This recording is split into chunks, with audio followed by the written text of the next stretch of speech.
I was struggling to find time. And it sounds kind of silly to say that, but I'm, busy mom and trying to find time. So I was initially trying to find time for myself to pray. My name is Theresa. I've been a parishioner with St. John Vianney for about 10 years, I think. My husband and I, we have two girls who also go to St. John Vianney here. Last year, I felt called to experience Lent in a different way. So I initially was working on my own journey with prayer.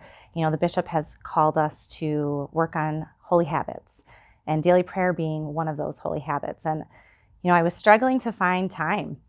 And it sounds kind of silly to say that, but I'm, busy mom and trying to find time. So I was initially trying to find time for myself to pray. And as I thought about that, I realized how important it was to incorporate my whole family in that journey together. So we decided to do a daily rosary. My kids are familiar with the rosary. It wasn't a totally new prayer for them, but gaining a comfort level with it. We had never done it in that type of regularity and consistency, and kind of learning those mysteries and really having a deeper understanding. We actually used an app that we could stream to our TV. So we had our rosary beads, of course, too, but we used the app that the kids really engaged with, and they could kind of control, following the beads, and also brought up the prayers. So they could actually read from the screen on some of those prayers that they maybe weren't super comfortable with.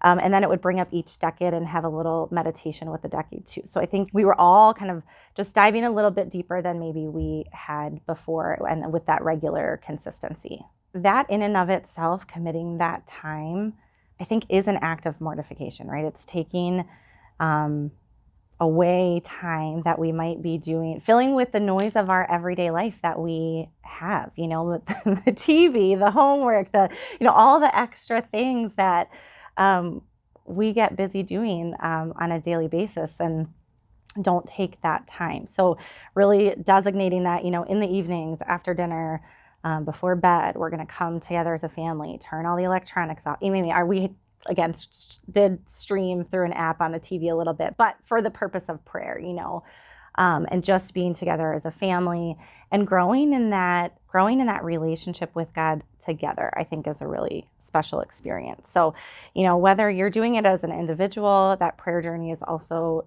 so important and beautiful. But if you have a family and you're trying to find the time to commit to that prayer, including your family with you, I just think is a beautiful, beautiful way to do it.